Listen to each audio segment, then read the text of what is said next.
السلام علیکم ورحمۃ اللہ وبرکاتہ نحمده ونصلی علی رسوله الکریم اما بعد فاعوذ باللہ من الشیطان الرجیم بسم اللہ الرحمن الرحیم۔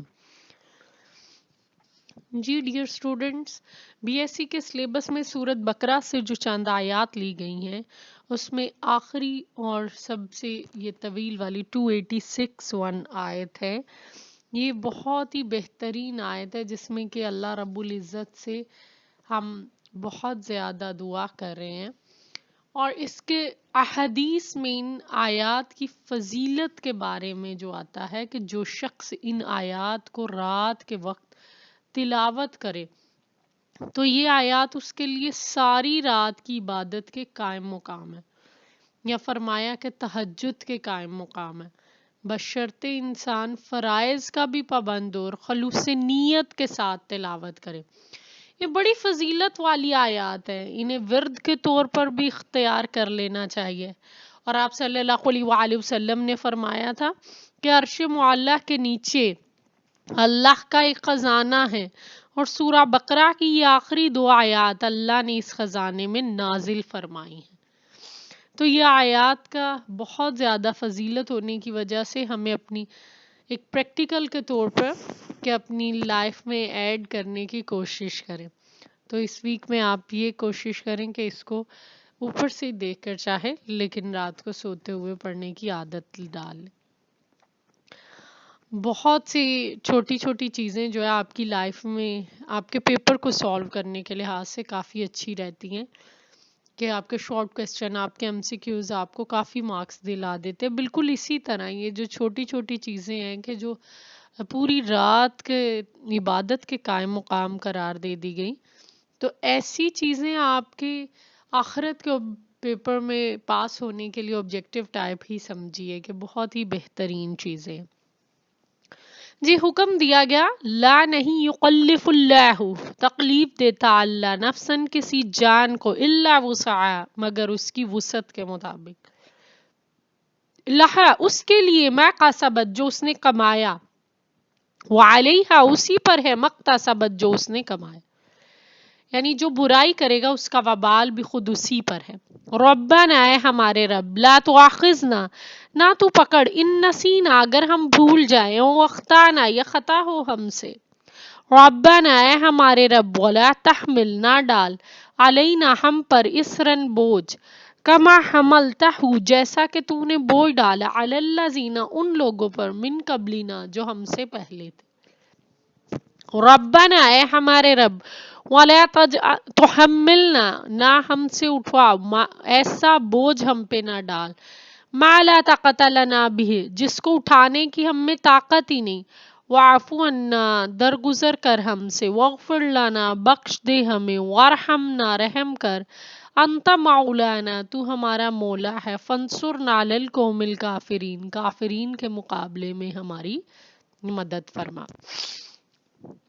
با محاورہ ترجمہ دیکھیے کہ انسان کے بارے میں اللہ تعالیٰ فرماتے کہ اللہ کسی کو اس کی گنجائش سے زیادہ تکلیف نہیں دیتا، اس کے لیے اس کا اجر ہے جو اس نے کمایا، اس کا وبال بھی اسی پر ہے جو اس نے کمایا۔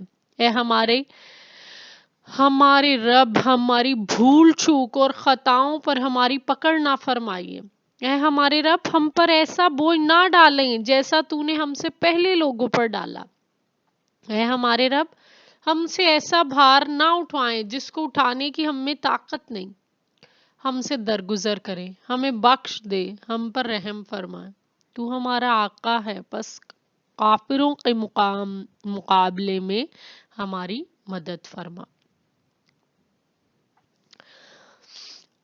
جی تشریح کی طرف چلتے ہیں کہ اگر ہم دیکھیں کہ دین اسلام ایک سچا اور آسان دین ہے، تو اللہ تعالیٰ کا اپنا ایک عام سا قانون ہے کہ اللہ نے فرما دیا، لا یکلف اللہ نفسا الا وسعہا، یعنی اللہ کسی جان کو تکلیف میں نہیں ڈالتا مگر اس کی طاقت کے مطابق، جتنا بھی اس کو بوجھ اٹھانے کی طاقت ہے اتنی اللہ تعالیٰ تکلیف میں ڈالتے ہیں۔ اور قرآن میں سورۃ البقرہ میں ہی ارشاد ہوتا ہے، یرید اللہ بکم الیسر ولا یرید بکم العسر، اللہ تعالیٰ تمہارے لیے آسانی چاہتا ہے، تمہارے لیے تنگی نہیں چاہتا۔ آپ صلی اللہ علیہ وآلہ وسلم کا فرمان بھی ہے کہ لوگوں کے لیے آسانی پیدا کرو اور تنگی نہ کرو۔ یہی وجہ ہے کہ جن باتوں پر انسان کا اختیار نہیں ہے اس پر پکڑ بھی نہیں ہے، جیسے کہ اسلام دین فطرت ہونے کی حیثیت سے آسانی کا قانون کا نفاذ کرتا ہے، یعنی اللہ تعالیٰ نے تمہارے لیے آسانی پیدا کر دی۔ تو کس طرح؟ اب دیکھیے نبی صلی اللہ علیہ وآلہ وسلم کا ارشاد بھی الدین یسرن، دین آسان ہے۔ اگر اس میں کسی طرح نماز کے متعلق آپ کھڑے ہونے کی طاقت نہیں رکھتے تو حکم کیا ہے؟ فَإِلَّمْ تَسْتَطِعْ فَصَلِّ قَاعِدًا، اگر وہ کھڑا ہو کر نماز پڑھنے کی طاقت نہیں رکھتا تو پھر بیٹھ کر پڑھ لے، اور اگر بیٹھ کر کوئی شخص نماز نہیں پڑھ سکتا تو لیٹ کر پڑھ لے۔ گویا ہر مشکل کے وقت اللہ نے رخصت دے دی ہے۔ اور اس سے یہ بات پتہ چلتی ہے کہ اللہ تعالیٰ نے انسان کو جس جگہ پر اس کی صلاحیت ہے اتنا ہی اس کو اس کے دیکھنے کی اگر صلاحیت نہیں ہے تو اس پر وہ ذمہ داریاں بھی نہیں ہیں۔ اسی طرح جس شخص کے پاس پاؤں نہیں ہے اسے چلنے پر مجبور نہیں کیا گیا۔ تو یہ کہ اللہ کسی شخص کو اس کی صلاحیت سے زیادہ تکلیف میں نہیں ڈالتا۔ اب مسافر پر جمعہ فرض نہیں ہے، عورت کے لیے جہاد فرض نہیں ہے، لیکن جن احکامات کا انسان مکلف ٹھہرایا گیا اس کی ادائیگی بہرحال ضروری، کسی بھی طرح وہ نہیں انہیں چھوڑ سکتا۔ نماز، روزہ، زکوٰۃ، حج وہ اپنی شرائط کے ساتھ ہر مسلمان پر فرض ہے۔ اب اگر اس میں کوتاہی کرے گا تو وہ گناہگار ہوگا۔ آگے فرما دیا لہا ما کسبت وعلیہا ما اکتسبت، یعنی قیامت کے دن ہر شخص اپنے اچھے اور برے کا خود ذمہ دار۔ الیوم تجزی کل نفس بما کسبت، آج ہر جان اپنے کیے کا بدلہ پالے گی۔ ارشاد ہے سورہ بنی اسرائیل میں وَلَا تَعْزِرُ وَعْزِرَةٌ وِزْرَ أُخْرَى، کہ قیامت کے دن کوئی بوجھ اٹھانے والا کسی دوسرے کا بوجھ نہیں اٹھائے گا۔ انسان نے اگر اچھے اعمال کیے ہیں تو خود اسی کو اس کا صلہ ملے گا، اور اگر برے کیے ہیں تو جہنم کا ٹھکانہ اس کا ہی ہوگا۔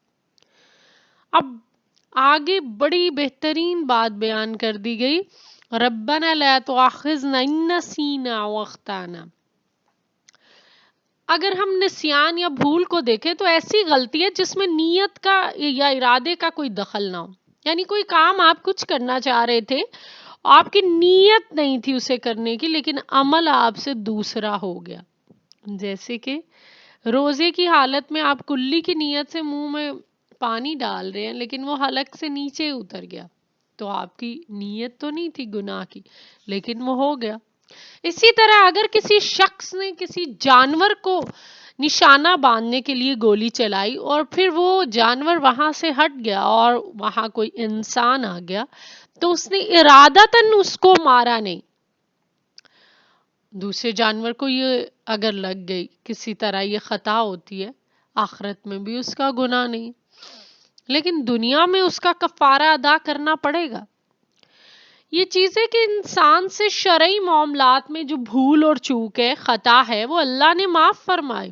اللہ تعالیٰ نے فرما دیا کہ میرے لیے میری امت سے، آپ صلی اللہ علیہ وآلہ وسلم کا فرمان ہے کہ اللہ نے میرے لیے میری امت سے درگزر کیا، ان کی خطا، بھول، چوک اور ان باتوں سے جس پر انہیں مجبور کیا گیا۔ تاہم ایمان والوں میں سے اگر کوئی خطا یا بھول چوک بھی ہو جائے تو اس پر ندامت کا اظہار کرتے ہیں، وہ اللہ سے بخشش مانگتے رہتے ہیں۔ تو یہ چیز بیان کر دی گئی کہ جو کوئی شخص اگر بھول اور چوک سے کوئی کام کرتا ہے اور یہاں تک کہ مجبور کیا جائے تو اس پر بھی محاسبہ نہیں۔ ہمیں یہ دعا سکھائی گئی ہے، دعائیہ کلمات ہیں، ربنا لا تؤاخذنا ان نسینا واخطانا۔ سورۃ البقرہ کے آخر میں جو دعائیں بتائی گئی ہیں کہ جب بندہ ان کو ادا کرتا ہے تو ہر دعا کے اختتام میں اللہ تعالیٰ کیا فرماتے ہیں؟ یعنی اے میرے بندے، ہاں میں نے ایسا کر دیا، تیری دعا کو قبول کر لیا۔ آپ صلی اللہ علیہ وآلہ وسلم نے ہی ارشاد فرمایا کہ جب بندہ اللہ سے مانگتا ہے تو اللہ تعالیٰ اس کے لیے بیان کرتا ہے کہ ہاں میں نے تمہارے لیے یہ دعا قبول کر لی۔ اس میں بیان کیا گیا ربنا ولا تحمل علینا اسرا کما حملته علی الذین من قبلنا، جو ہم پہ پہلی امتوں پر بوجھ ڈالے گے وہ ہم پہ نہ ڈالے۔ ابھی پہلی امتوں کی شریعتیں مختلف تھیں۔ آپ نے حابیل اور قابیل کے قصے میں سنا ہوگا کہ انہوں نے جب قربانی پیش کی تو جس کی قبول ہوتی تھی اسے آگ آ کر کھا جاتی تھی، لیکن ہماری شریعت میں اس طرح کا معاملہ نہیں ہے۔ پہلی امت میں بنی اسرائیل کی شریعت میں حکم تھا کہ جس کپڑے پر نجاست لگ جائے وہ دھونے سے بھی پاک نہیں ہوتا تھا جب تک کہ وہ حصہ جو ہے وہ کاٹ نہ دیا جاتا۔ اس طرح بنی اسرائیل میں حلال جانور کا گوشت تو کھا سکتے تھے مگر چربی استعمال نہیں کر سکتے، اور گوشت سے چربی کو الگ کرتے ہوئے بہت مسئلہ ہوتا تھا۔ اور اس طرح ان لوگوں نے اگر کوئی گناہ کیا ہوتا تھا تو حدیث شریف میں آتا ہے کہ جب بھی کوئی آدمی گناہ کا مرتکب ہوتا تو رات کے وقت میں فرشتے اس کے دروازے پر لکھ دیتے تھے کہ اس شخص نے یہ گناہ کیا۔ تو ہم اللہ سے یہ دعا کر رہے ہیں کہ اللہ ہم پر ایسا بوجھ نہ ڈالیے جو ہم سے پہلی امتوں پر ڈالا گیا تھا۔ یعنی جیسی آزمائشیں ان کی تھی، بنی اسرائیل کی ایک بہت بڑی آزمائش کہ فرعون ان کے بیٹوں کو قتل کر دیتا تھا، بیٹیوں کو زندہ رہنے دیتا تھا۔ حضرت صالح کی قوم کے لیے آزمائش اونٹنی تھی کہ اگر تم نے ان کو نقصان پہنچایا تو اللہ کے عذاب میں گرفتار ہو جاؤ گے۔ تو ایسا بوجھ ہماری امت پر نہ ڈالی۔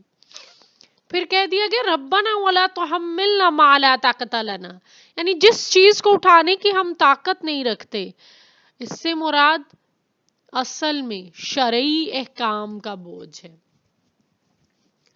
آپ دیکھیں کہ ولا تحملنا سے مراد قدرتی آفات اور مصائب بھی ہیں۔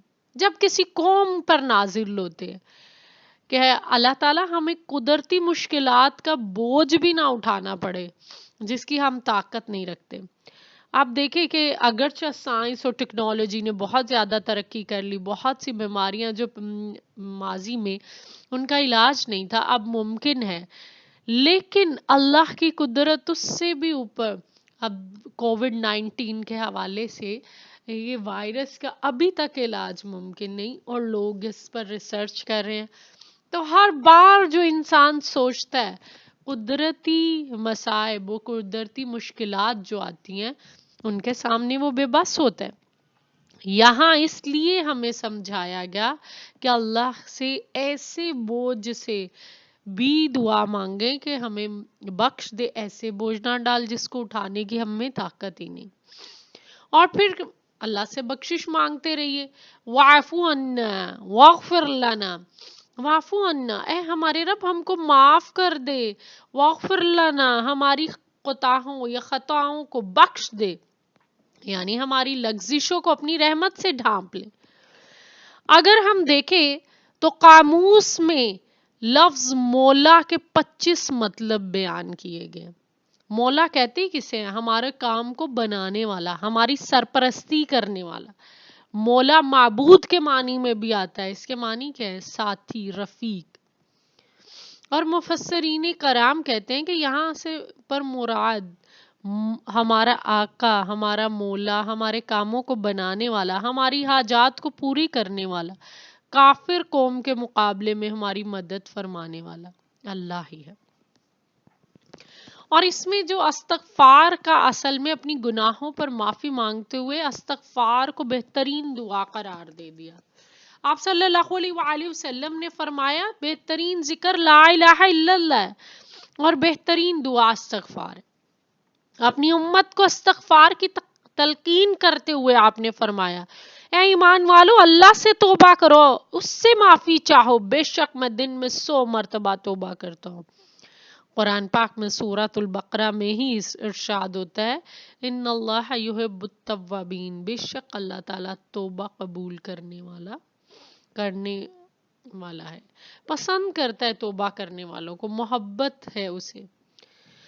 آپ صلی اللہ علیہ وآلہ وسلم نے فرمایا کہ گناہ سے توبہ کرنے والا تو ایسے ہے جیسے اس نے کبھی گناہ کیا ہی نہ ہو۔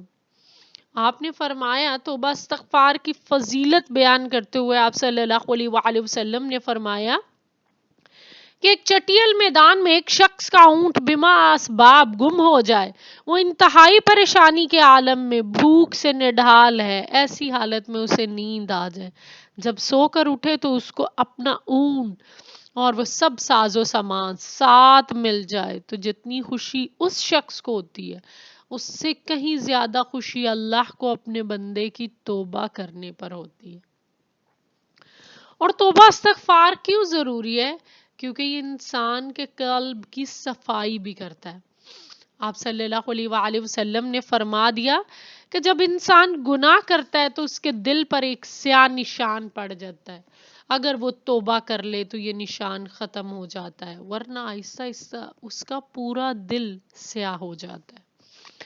جی، اللہ تعالیٰ سے دعا ہے کہ ہمیں معاف کر دے، ہماری توبہ کو قبول کر لے اور ہمیں اس سے رجوع کرنے والوں میں شامل کر لے۔